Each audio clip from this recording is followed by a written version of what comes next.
Agora intercommunale qui permettrait d'avoir des salles de réunion, une médiathèque, une bibliothèque, des salles de réunion modulables parce qu'effectivement il y a beaucoup d'associations qui se réunissent et pourquoi pas un cinéma. Mais ça, maintenant qu'on est dans la métropole, ça ne peut se faire que dans un contexte intercommunal. Je pense qu'il y a une possibilité avec Louis Nerg, j'en ai discuté pas plus tard que la semaine dernière avec lui, d'avoir un terrain qui est au Val-Fleury à proximité de la limite entre Saint-Laurent-Cagne. On pourra construire une nouvelle piscine intercommunale et pourquoi pas l'Agora intercommunale à Saint-Laurent-du-Var qui serait effectivement à disposition des Laurentins et des Canois. Voilà les quelques aménagements qu'on peut faire. Bien entendu, je sais que les deniers publics, il faudra qu'on aille les chercher, mais je vous présenterai au moment opportun un budget qui sera chiffré avec des investissements sur 6 ans. Et vous verrez que si on a la volonté d'aller chercher des subventions, effectivement, on peut les avoir. Le tout, c'est de construire au mieux des projets et d'avoir un cahier des charges qui, dès le départ, comprenne l'ensemble et le détail, effectivement, du projet qu'on veut réaliser. Deux propositions en termes de solidarité qui ne coûteront pas grand-chose. La première, c'est d'avoir une maison de service public. Une maison de service public, c'est un mot pompeux. Et tout simplement, c'est d'avoir un lieu commun, des services publics qui viendront, comme la Sécu, la CAF, l'URSSAF, les caisses de retraite complémentaires, le Pôle emploi. Voilà ce que j'appelle, plutôt que d'aller se déplacer dans divers coins de la ville ou en dehors de la ville pour avoir des renseignements et pour effectivement déposer des dossiers.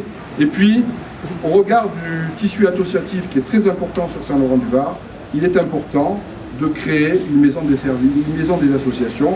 On a l'ancienne clinique de l'œil ex-Djibouti qui est tout à fait disponible et qui peut recevoir bon nombre d'associations à partir du moment où on fait un aménagement cohérent à l'intérieur.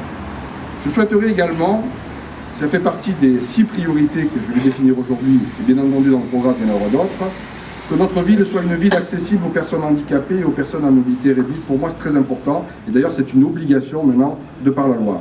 Donc il faut qu'ils puissent accéder à tous les services publics, qu'on facilite leur accès également à tous les transports en commun.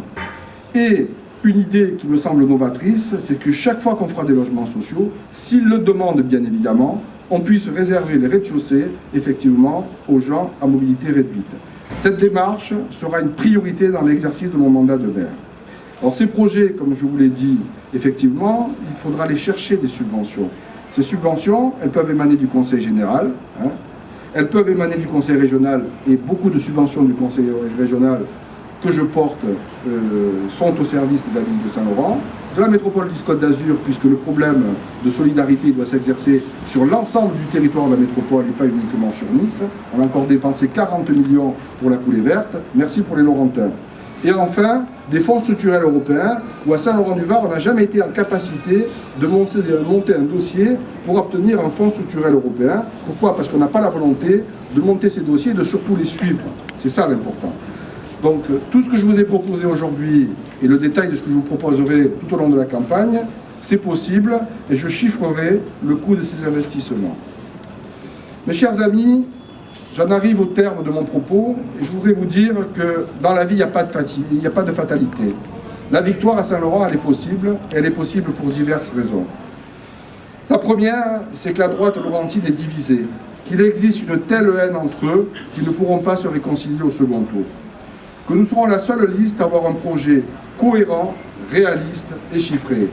Que notre liste sera véritablement une liste d'union et de rassemblement qui aura au-delà, je le dis bien aujourd'hui, au-delà de nos sensibilités politiques.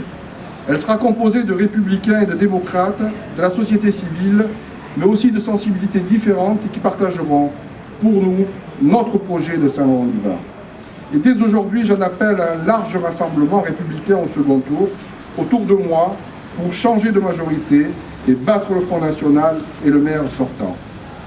Je suis Laurentin depuis 3 générations, et vous connaissez mon amour pour Saint-Laurent-du-Var. Alors je vous le dis très clairement et très solennellement aujourd'hui, je donnerai pendant cette campagne toute mon énergie pour expliquer aux Laurentins qu'ils doivent nous faire confiance, car nous sommes les seuls à avoir un projet d'avenir, porté par une équipe jeune et dynamique. Car le vrai changement à Saint-Laurent-du-Var, c'est nous. Alors, faites-moi confiance. En mars 2014, je vous conduirai vers la victoire. Vive Saint-Laurent, vive la République!